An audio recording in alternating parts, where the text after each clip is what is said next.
Bom dia. Judas 1, versículo 1. Carta de Judas, capítulo 1, versículo 1. Judas, servo de Jesus Cristo, irmão de Tiago, aos que foram convocados, amados por Deus, o Pai, e preservados na fé em Jesus Cristo. Misericórdia, paz e amor vos sejam multiplicados. Então veja, olha a diferença, né? Hoje nós encontramos alguns aí que se gosta de se identificar, né, como sendo alguma coisa. Ah, não, aqui é o apóstolo não sei das quantas. É o bispo não sei das quantas. Nós vimos ontem que o apóstolo João, esse era apóstolo, Jesus, o que o nomeou Jesus, pessoalmente, o nomeou apóstolo, ele se identificava como presbítero, como pastor somente. Nós vemos aqui Judas,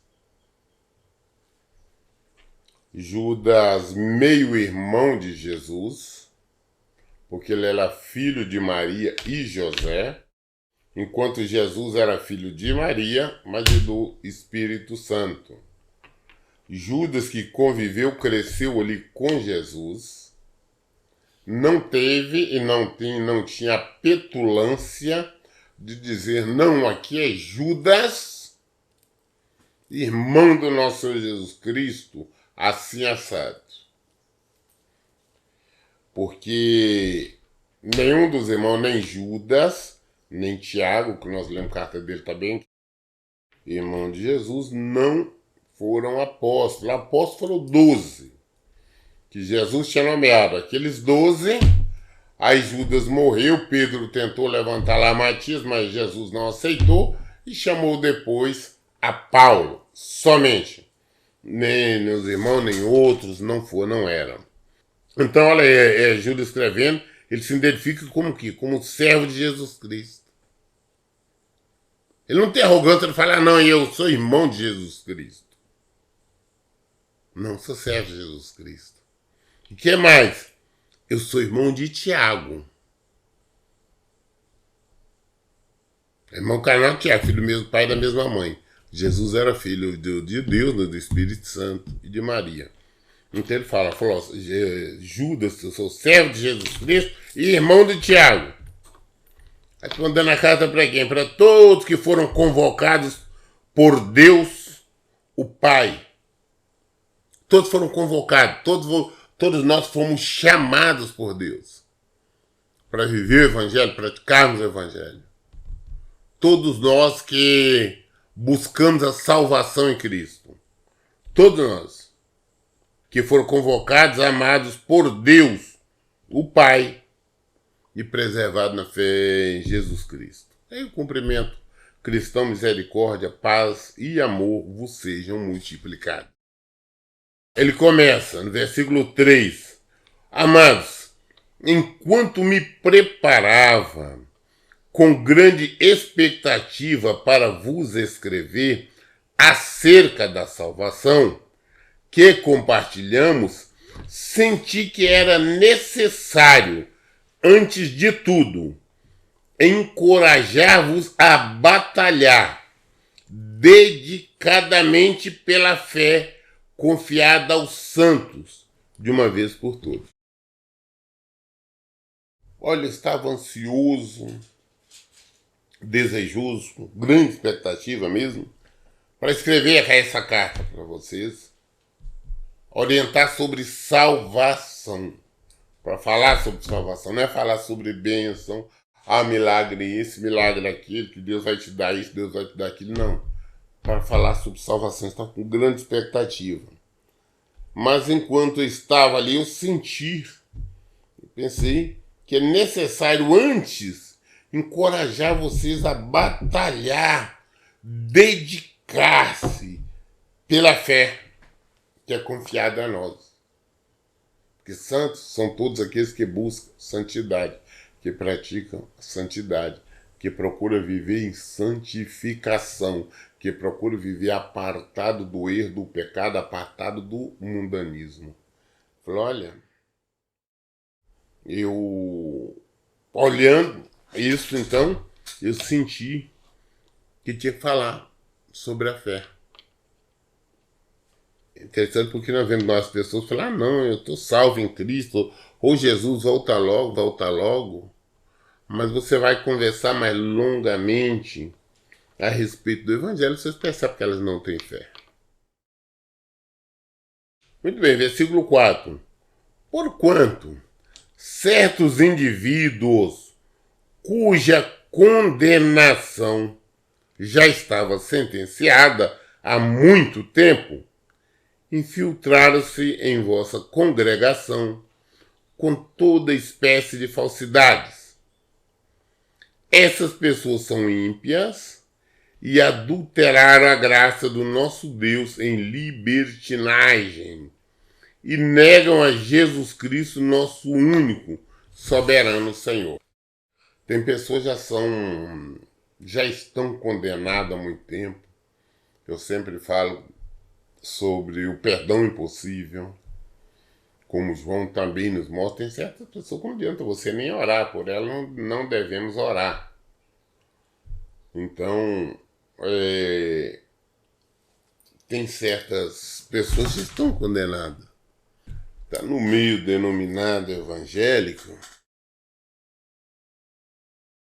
mas ensina contra o Evangelho, ensina contra Jesus.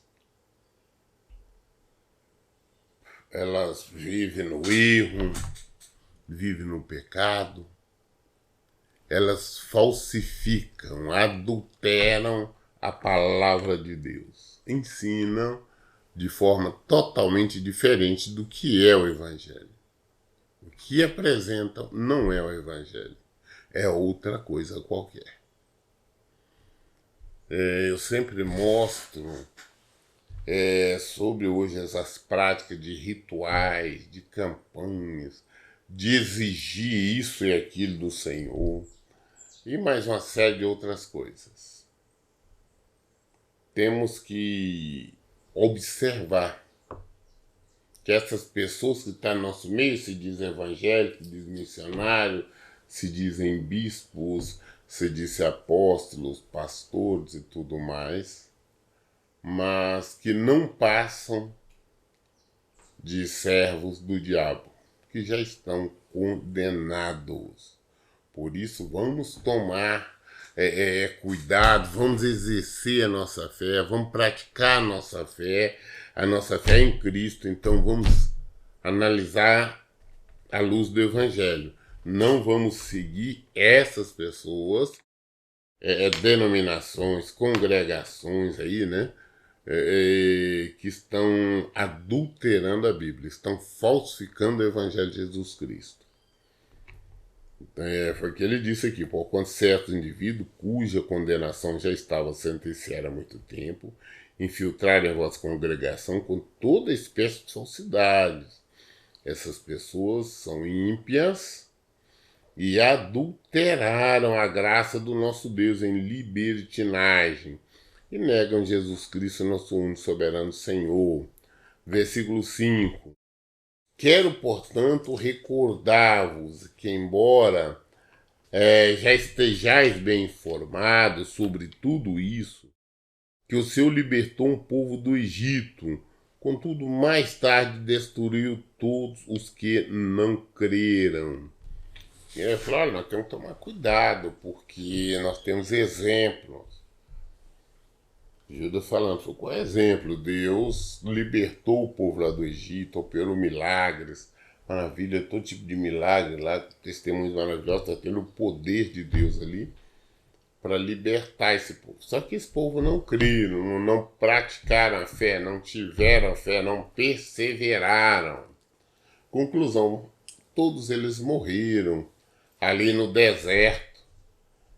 E só Josué e Caleb, os dois que adentraram a terra prometida, mas todo o restante Deus os destruiu. Por quê? Porque não tiveram fé. Às vezes, se Deus nos colocar num deserto, e olha que Deus colocou aquele povo no deserto, é porque Ele nos ama, Ele quer que nós sejamos capacitados, treinados, mas vivamos nele, temos fé nele. Ah, pastor, está demorando, não vamos conseguir. Ah, eu estou cansado. Aí, não fica cansado nem cansada, não. Mantenha fé, mantenha acesa a chama, persevere. Então você vai morrer no deserto. Tem que tomar cuidado. Versículo 6, ele fala: e quanto aos anjos, que não guardaram sua autoridade e santidades originais, mas abandonaram seu próprio domicílio. Eles o têm mantido em trevas, preso com corrente eternos para o julgamento do grande dia. O diabo era anjos, né? O diabo era querubim, os anjos ungidos, se ouvir de um terço dos anjos ali do Senhor, mas infelizmente eles não, eles se rebelaram, então Deus os castigou. Se Deus não perdoa os anjos querubim dele, ungido ali, ele vai aceitar nossas rebeldias, nossos enganos, vai aceitar que nós adulteremos a palavra dele? Não, com certeza que não. Nós vamos padecer por toda a eternidade, vamos ser enviados para o inferno se nós teimarmos em viver em desobediência. Versículo 7. De maneira semelhante a estes, Sodoma e Gomorra e as cidades circunvizinhas entregaram-se à imoralidade e a todo tipo de depravação sexual, estando sob o castigo do fogo eterno. Essas cidades nos servem de exemplo. Então, Sodoma e Gomorra também, ali das cidades, as outras cidades próximas, Deus os destruiu.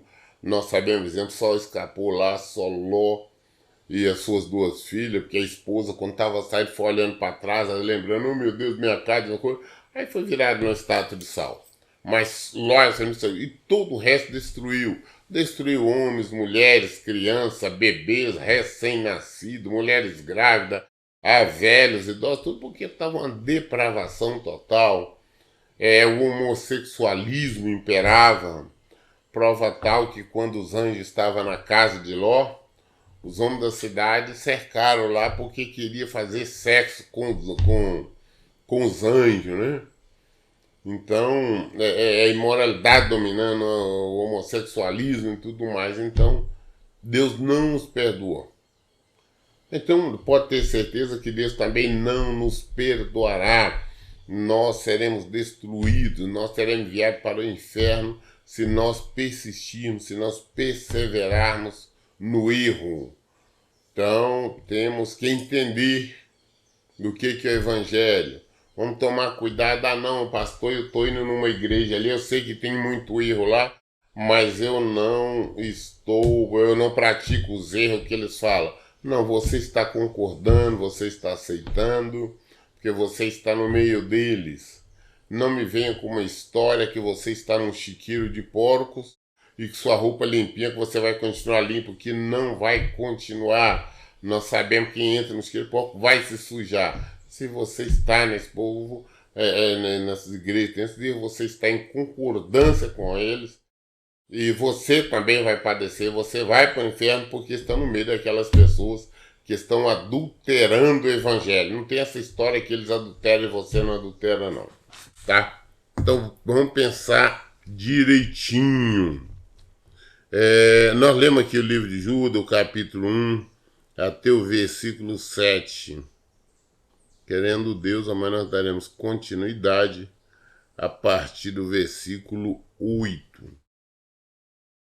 Todas as dúvidas nós esclarecemos na Bíblia. Por isso, em todo tempo, eu digo: leiam e pratiquem a Bíblia.